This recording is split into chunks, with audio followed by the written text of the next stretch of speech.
بسم الله والصلاة والسلام على رسول الله. السلام عليكم ورحمة الله وبركاته. النهاردة الأكلة بتاعتنا سريعة وسهلة ومش مكلفة خالص. بس قبل ما نبتدي ما تنسوش اللايك والشير وتشتركوا معنا في القناة عشان يوصلكم كل جديد. دلوقتي البتنجان الرومي دوت أنا جايبة الكيلو ونص ب10 جنيه.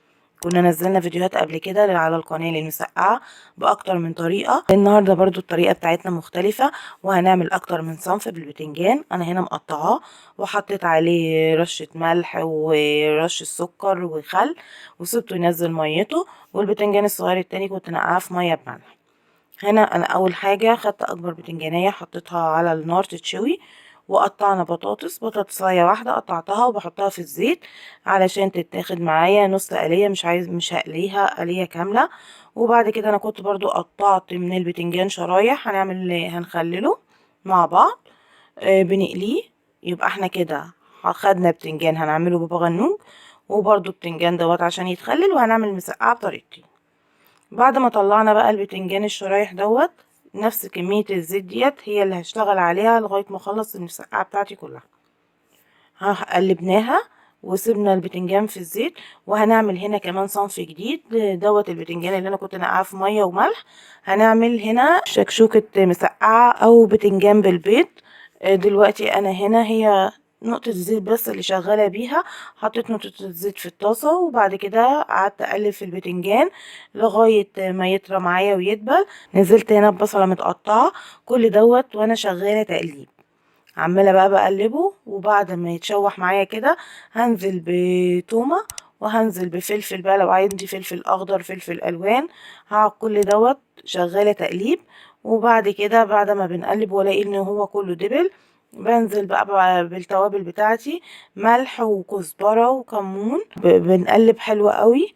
ولو في بابريكا كمان بنحط. ونزلت بمعلقة كبيرة من معجون الطماطم. ولو في عندنا صلصة طماطم برضو بنحطها. وبنقلب بقى. انا بزود هنا مية لغاية بقى معايا ما التومة والبصل والفلفل كل الحاجات دي تطرى معايا. كنت هنا بقى حسب كمية البيض اللي احنا حابين نحطها. انا هنا حطيت 4 بيضات ورجيتهم شوية حلو بالملح وبالفلفل. ولو احنا حابين ان احنا نزود كمية البيض بنزود لبن بيدينا كمية اكبر. بس انا ما كانش عندي لبن. لو في لبن موجود بنرج بقى مع البيض. بعد كده بننزل بيه على البتنجان بتاعنا. ولو في كام بطاطس انا كنت حاطط برضو كام قطعة بطاطس كده. وبننزل على البتنجان بقى بتاعنا طبعا، وبنسيبه بقى نغطيه عليه من على الوش لغاية ما يستوي معانا. وكده بنبقى عملنا شكشوكة البتنجان. ودي سهلة جدا ما فيهاش اي حاجة. بعد كده بقى البتنجان اللي كان على النار اللي كان بيتقلي علشان نعمل مسقعة بيه، زي ما قلت لكم نفس كمية الزيت انا ما غيرتهاش. هنسيبه بقى لغاية ما يتقلى. ده البتنجان بتاعنا لما اتقلى. هنا انا كنت عملت ديت الشكشوكة بتاعة المسقعة. وبعدين دوت البتنجانية اللي كنت حطيتها كانت اتشوت. هرستها كويس قوي. وبعد كده حطيت عليها بقى هنحط عليها هريسة شطة. هنحط عليها من الثوم المفروم. هنحط البهارات بتاعتنا اللي هي البابريكا والكمون وكزبرة. وبنقلب حلو وبنظبط الملح بتاعنا. وبنحط طحينة وخل وليمون. ولو في لبن برضو بيديها طعم حلو. وبنقلب كل دوت مع بعض.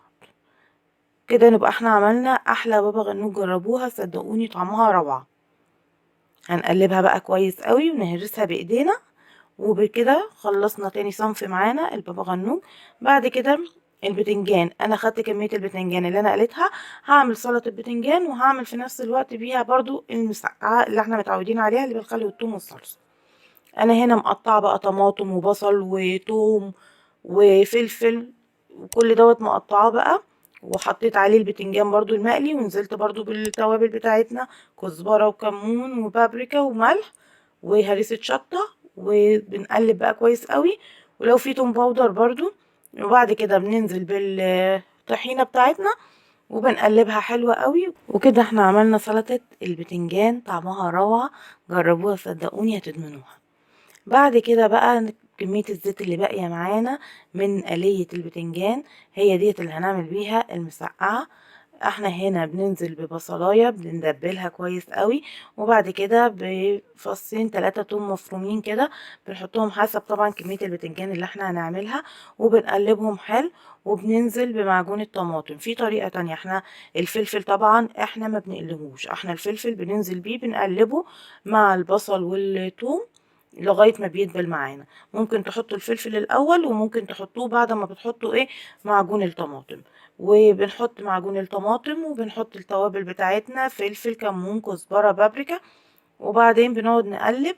ولو حابين ان احنا نحط مع صلصة الطماطم معجون يزود اللون، انا هنا عاملة بالطماطم بتاعتي اللي انا كنت ضربها في الخلاط، وطبعا بيبقى عليها سكر علشان خاطر ان يبقى يعادل الحموضة. بنقلب كويس قوي لغايه ما الفلفل بيدبل. بننزل بعد كده بالبطاطس اللي احنا كنا قالينها نص قليه، وبعد كده بالبتنجان. بنظبط الملح، بنظبط الخل بتاعنا علشان يدي طعم وطشه حلوه للمسقعه بتاعتنا. وبنقلب بطريقتها سهله جدا ما فيهاش اي حاجه. كده احنا عملنا اكتر من صنف بالبتنجان اللي احنا كنا جايبينه. اه لو في حابين بقى ان احنا عندنا لحمة مفرومة حابين نزود الطعم باللحمة، بس احنا هنا عاملينها من غير اي لحوم. شوفوا كمية البتنجان اللي احنا جايبينها مبلغ بسيط. عملت اكتر من صنف، عملت بتنجان، عملت مسقعة بالخل والثوم والصلصة، عملت صلصة البتنجان، عملت شكشوكة البتنجان، عملت بابا غنوج، عملت بتنجان مخلل. كل الحاجات ديت ما كلفتش كتير. ومخلل اللفت دوت برضو كنا مخللينه من شهر واحد مع بعض، كنا مخللينه في تفريزات رمضان. اكله اقتصاديه مش مكلفه، ما خدتش وقت خالص. ولو حابين ان احنا بدل ما نقليها في الزيت نحطها في الفرن، نحط عليها رشه زيت بسيطه وبندخلها الفرن او في الاير فراير. اتمنى الفيديو يكون عجبكم. ما تنسوش بقى اللايك والشير وتشتركوا معنا في القناه.